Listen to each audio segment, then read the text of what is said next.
سن میں چھوٹا ہوں، سن میں چھوٹا ہوں، سخاوت ہے میری سب سے بڑی۔ اعوذ باللہ من الشیطان الرجیم، بسم اللہ الرحمن الرحیم۔ ناظرین گرامی السلام علیکم۔ سب سے پہلے میں آپ تمام حضرات کو باب الحوائج حضرت علی اصغر علیہ السلام کی ولادت باسعادت کی مبارکباد پیش کرتا ہوں۔ یہ وہ ہستی اہل بیت کے گھرانے کی کہ جس کی عمر میں سال بھی نہیں لگا ہے بلکہ صرف مہینے ہیں، مگر اس شخصیت کا کارنامہ اتنا عظیم ہے کہ آج بھی اس شخصیت کو دنیا یاد کرتی ہے اور یاد کرنا بھی چاہیے، اس لیے کہ اگر ہم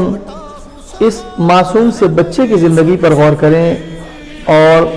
اس میں ہم اپنے لیے درس تلاش کریں تو ہمیں سب سے پہلی بات جو سمجھ میں آتی ہے اس معصوم بچے کی زندگی میں وہ یہ ہے کہ ہمیں ہر حال میں نصرت امام وقت کے لیے آمادہ رہنا چاہیے، اور اگر زمانے کا امام ہمیں نصرت کے لیے آواز دے تو ہم جس لائق بھی ہیں دامے درہمے سخنے جو بھی ہم کر سکتے ہیں اپنے زمانے کے امام کی نصرت کی خاطر وہ ہمیں کرنا چاہیے، اور اس میں ہمیں کسی بھی چیز سے دریغ نہیں کرنا چاہیے، اور یہ بھی نہیں سوچنا چاہیے کہ میرے پاس وسائل کم ہیں، میرے پاس امکانات کم ہیں، میرے پاس مثلا مال و دولت اتنی نہیں ہے، میرے پاس دوسرے سورسز اتنے نہیں ہیں۔ جو بھی ہے، جیسا بھی ہے، جتنا بھی ہے، وہ سب ہمیں اپنے ہاتھ میں لے کر اپنے زمانے کے امام کی خدمت میں حاضر رہنا چاہیے کہ اگر ہمارے زمانے کا امام استغاثہ بلند کرے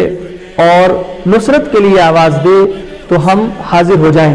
یہ پہلا درس ہے جو ہمیں جناب علی اصغر علیہ السلام کی زندگی سے ملتا ہے کہ جب امام حسین علیہ السلام کے تمام اصحاب و انصار اور اعزاء و اقارب جام شہادت نوش کر چکے اور امام نے کربلا کے دشت میں صدائے استغاثہ بلند کی، تو اس معصوم بچے نے کہ جو ابھی 6 ماہ کا تھا، جس کی عمر بہت کم ہے، جو ابھی ماں کی آغوش میں کھیلنے والا بچہ ہے، جس کی ماں کا دودھ خشک ہو چکا ہے، جو پیاسا ہے، جو ابھی ماں کی آغوش یا گہوارے میں کھیلنے کے لائق ہے، ابھی وہ گھٹنیوں کے بل صحیح سے چل بھی نہیں سکتا، لیکن اس نے خود کو گہوارے سے گرا کر امام وقت کی نصرت کا اعلان کیا اور رہتی دنیا تک کے لیے درس دے دیا کہ دیکھو جب بھی تمہیں کبھی زمانے کا امام نصرت کے لیے آواز دے تو تم ہمیشہ آمادہ رہنا۔ اب اس اعتبار سے اگر ہم دیکھیں تو آج کے دور میں جو ہماری ذمہ داری ہے وہ یہ کہ ہمارے زمانے کا امام گرچہ ہماری نظروں سے اوجھل ہے اور پردہ غیب میں ہے، لیکن گویا وہ بھی ہمیں نصرت کے لیے آواز دے رہا ہے، اور اس کی طرف سے بھی آواز آ رہی ہے کہ آمادہ ہو جاؤ، تیار ہو جاؤ، اس لیے کہ تمہاری تیاری کے بعد ہی پروردگار مجھے اذن ظہور عطا فرمائے گا۔ لہٰذا اب یہاں پر ہماری ذمہ داری اور ہر ایک فرد کی ذمہ داری ہے کہ وہ اپنے اپنے اعتبار سے امام کی نصرت کی تیاری کرے۔ یہ ایک پہلا درس ہے جو جناب علی اصغر کی زندگی سے ہمیں ملتا ہے۔ دوسری بات جو جناب علی اصغر علیہ السلام کی شخصیت میں ہمیں نظر آتی ہے وہ یہ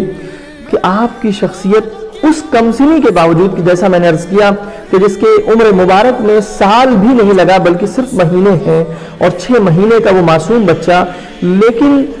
کربلا جیسے عظیم قیام کے لیے وہ دلیل حقانیت بن گیا، وہ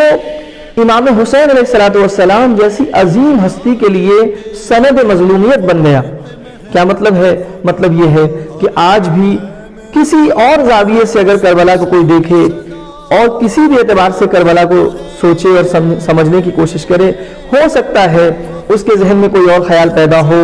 سکتا ہے تاریخ جس طرح سے مسخ کی گئی، تاریخ کو جس طرح سے مینیپولیٹ کیا گیا، ہو سکتا ہے وہ کچھ اور سمجھے، لیکن ہاں جب اس کے سامنے جناب علی اصغر کی قربانی کا ذکر آتا ہے تو ہر انسان جس کے پاس بیدار ضمیر ہے اور جس کا دل پاک ہے وہ فوراً یہ کہہ اٹھتا ہے کہ نہیں، قیام کربلا حق ہے، نہیں، امام حسین علیہ السلام یقیناً بہت مظلوم شخصیت کا نام ہے کہ جس کے اس 6 مہینے کے بچے کو اس طرح سے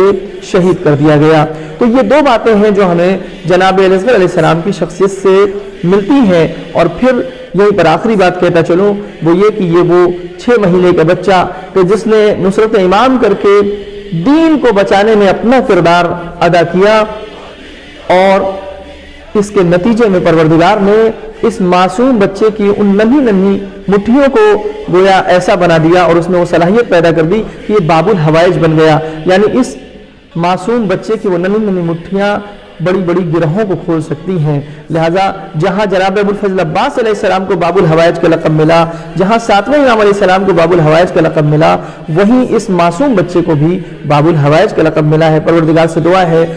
جناب رسول علیہ السلام کی ولادت کے موقع پر تمام مومنوں کی تمام حاجتوں کو اس باب الحوائج کے صدقے میں پورا فرما. اور ساتھ میں یہ بھی دعا ہے کہ وہ والدین جو اولاد کی نعمت سے ابھی تک محروم ہے، پروردگار تجھے واسطہ ہے اس باب الحوائج کا، ان کی گودیوں کو جناب علیہ السلام کے صدقے میں آباد کرتے. والسلام علیکم ورحمۃ اللہ وبرکاتہ. حسین ابن علی، میں علی ابن حسین ابن